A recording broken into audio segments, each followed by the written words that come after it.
So this post came from my BurbNBougie subreddit. This is Radical Mind, and she titled this one, Women Who Are Low-Key Male-Centered versus Women Who Are Not. She said, last year I walked away from this guy I was dealing with. His line came to a head, and the things that followed triggered me so much that things I thought I had worked through resurfaced. So I decided to dig my heels in and focus on therapy with a fierceness. I have been in and out of therapy from the ages of 12 to now. I'm 49. I decided to talk about my past SA, reconciling with the fact that my dad was not a good provider and how that has impacted my relationship with money and men, issues with my sister, past issues with my mom. I went down the line so that I could get to why I've been having dysfunctional relationships with men. The more I peel back the layers, the more my desire I have for a companion is diminishing. The optimism I once had regarding men, that's gone. I'm operating in reality. That Disney veil is gone. I'm mourning that side of me, and at times I find myself wanting to cry because the trauma I've suffered at the hands of men have taken away that desire. And that brings me to the title of this. I find it hard to talk to women who are still searching for love. I see in them the optimism I once had, and I'm happy for them while also being afraid for them. I am not going to tell a woman who wants a love match not to go find it. I just hate that a lot of women who are in this space can't understand why a lot of us have checked out. Have any of you ladies ever felt like this? The thing is, many of us can move in these spaces because we have experienced things and we have lived life. So that's the reason why a lot of older women are trying to say red flags, these are warning signs, and all of that. And we have to walk the balance of allowing women to walk their own path because some things are learned by experience, some are learned by the experiences of others. So you can't, I don't really think it is. Like the title, men who are low key, women who are low key male centered versus women who are not. I don't really think it is a them versus us type of thing. I really don't. And for the longest time, we have been pitted against other women. What we have to do is not sit in such judgment because they are making mistakes or doing things that we don't approve of or whatnot. We have to be able to say, this is what I have experienced, this is what I have seen, this is what I see throughout the globe and women's experiences, and still allow them to make their own decisions because you don't want to push so hard that you make people not want to listen to you. But you don't have to completely X yourself out. You have to get to the point where you have a belief system and are cool with other people having their own beliefs and making their own decisions and living their own lives. Sometimes that means that those people will have to face the consequences of their actions, and that is okay too. We all live and learn, and some people have to touch the stove to know that it's hot. And that is okay because that touch, that recovery, and all of that will hopefully help them make better decisions next time. We didn't all get to this place like within a month or two. It took years, it took decades to get to this point. And so some other people, we have to be okay with them walking their own race. Zooted Unicorn says, you can want love and not be male centered. And I also believe that that is true.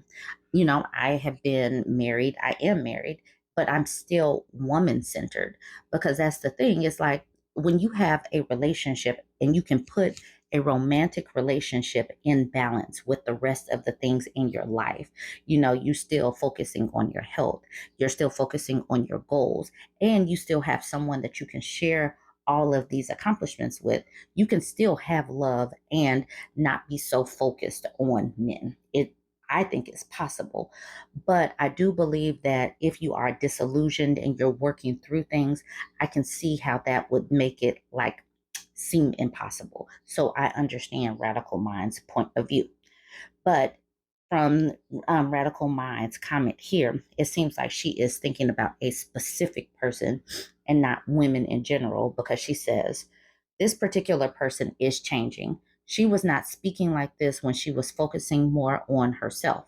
So, this woman that she is looking at, or who she is thinking about as she's typing this, is focused on men and the chase of dating and all of that. So, she's not keeping it in balance. And that's what I believe Radical Mind is talking about. Zooted Unicorn says, is she doing anything against her morals, or is she not practicing self respect, letting others treat her any which way? I mean, of course, she's going to change a little. She's going to change a little, but that's her. Maybe she's pivoted because she's confident in the love she has for herself. And then Radical Mind says, because she has decided to get back out there. It's like she wants me to pivot. I keep telling her she and I are on different paths. And both of these people could be completely correct. They are on different paths. If a woman wants to be, single and just focus on herself, that's cool. And you shouldn't be trying to pull her back into a belief system or a way of being that she doesn't want to be in. And if a person is wanting to date and is keeping it in balance, or even if she's not, that's her path to be on. And sometimes you just gotta let people live their own path. So, I believe that both of these, I don't think that there's any wrong person here. Unable Pineapple says women who are male centered, women who don't understand opting out, overhumanize or value males. They really want to see the good in males and overlook the stats that prove that males are the number one abuser, unaliver of women and girls. They ignore history, facts, and reason. In theory, these people want to see the best in males that simply does not exist. And as a result, a lot of them end up getting hurt by males over and over again. I am a very logic over feeling type of person, so it frustrates me so much to see a woman not understand why straight women have started to opt out when all the facts are present and obvious. And then Radical Mind responds with, thank you. This person has told me all the cliche things from don't block your blessings to my wish for you is to find that man. I told her, stop. I don't want a man. I'm not looking. I am not looking. I don't have the mental fortitude for this game anymore. I'm sick of the lying, manipulation, and emotional emptiness. I'm tired. Then I get, you can't say all men. That leads to, well, people lie to you. Even your friends can lie and hurt you. I just wish she would let me have my feelings. I'm not telling her not to date. I told her I actually admire her. She reminds me of who I used to be, but men have taken away that hope. So, Radical Mind, like I said before, it sounded like she was talking about a specific person. I don't think that this is, the title implies that this is a group of women versus another group of women when it's just her mindset versus her friend's mindset. So both is valid, but I do believe that we could all stand to listen a little bit more and let people live in their decisions a little bit more without trying to pull them over to your own side. Account Necessary says 2024 is the year I truly learned what self love actually means and how it feels. She says, once upon a time, I did look forward to finding my partner and hopefully get married. I'm 32 and only had two boyfriends so far. The second one was worse than the first. I'm afraid of what the third would have been like if I continued on as normal. At this point, I'm single and she plans to keep it that way for a good while. And a lot of women are coming to this point, but I do believe that once you get to the point of understanding that relationships, no matter if it's platonic or a romantic relationship, should all be in balance with the other things you have going on in life, your goals, your career, your self-care routines, your health and fitness, all of that. It all should be in a healthy balance. Anyways, jump in the comments. Let me know what you think about this woman's post. Jump in the comments, like, comment, share. I was tagged in this Am I the A-hole post at least twice. This man is looking to be a future resident of the Old Man Mojo Dojo Casa House. This woman is saying, am I the a-hole for going off on my sperm donor after contacting me 31 years later looking for sympathy? And this is a woman doing an Am I the A-hole post. So what is she looking for? Validation for feeling simple human emotions. She has a deadbeat for a dad. Obviously, no, you're not the a-hole for going off on your sperm donor. But let's look at the post. She says, there's a lot to put here, but I'm going to explain things as best I can. Me and my sperm donor have a very strained relationship. From the stories my mother told me, He used to do drugs a lot before and after I was born. She told me that while she was pregnant with me, he never once helped her do anything. He took her money, made her cook and clean, and treated her like he even allowed his friends and family to treat her like After I was born, he got worse until he just took everything, his stuff and all of the money. He left my mom with $38 to use to take care of me and left. My mom told me that when he left, he looked at her, then me, and said, "She'll be all right," then ran off down the road like an effing drifter. There were a few times he came into my life trying to be involved, but they were all big letdowns, nothing to sing home about. So, fast forward to yesterday, I get a message from him on Facebook Messenger saying, "I love you." I was confused and basically just asked really blunt questions of what he wanted. He told me he wanted a father daughter relationship and that when I'm ready, let him know. I will admit, Reddit, I saw red, and the 31 years of built up anger, rage, and sadness exploded like a dam. I went off. I told him he was a terrible father, and he walks around caring about other people's kids and preaching about how God wants us to do this and that, but he could never follow those teachings and do right by me. He ignored every single attempt I made to get him to recognize that he didn't do right by me. He flipped everything around to make it seem like he's the victim. He even had the nerve to shame my mother for choosing me instead of him. I was a newborn. I needed her, but all he cares about is himself. I left him a long message pointing out his faults and how he needs to better himself, and then called it a night. About 2 days later, he messages me while I was playing Fallout 76 with my friends and tells me to grow up and that I don't know anything about him. Yeah, no, you left me, dumbass. Then he throws a curveball by telling me he has cancer and that if I don't want a relationship, then it is basically my loss and he'll pray for me. Now, I will admit I may be an a hole on how I went off on him, but I feel like my feelings are warranted. His side of the family doesn't care about me. His mother preaches God to me every time she calls me on my birthday and pressures me to have children because I have yet to give her grandbabies. So that would be like what, great grandbabies? I'm not against having children, but I'm enjoying life before I focus on caring for another little human. His sister used to make fun of me and call me a football player as a baby because I was a chubby baby. Ironic since her daughters look like pit bulls. They don't even try to get to know me. The only time I matter is my birthday, and that's if they care enough. So, people of Reddit, am I the a hole for going off on my dad? A lot of these sperm donors are earning these reactions. They really are. And I will continue to say, pour into the people who have poured into you and match energy. If a person has not been supportive of you, you don't owe them anything. I don't care if it was a sperm donor or your incubator. I do not care. If they have not done their job, their duty as a parent, which they did have a duty to you, then you don't owe them anything. You don't owe them a conversation. You don't owe them a cup of water, period. So, no, you don't owe them a relationship because he waited until the hard part of raising a child was over with to contact you. Absolutely not. Your mother did all of the hard work and heavy lifting. He did nothing except walk away and create obstacles and hardships for your mother. He deserves nothing except to lie in the bed of his own consequences, and that's it. Tall as Eric says, "This is my favorite line to say, by the way, you should use it. Soon you'll be dead to everyone, not just me."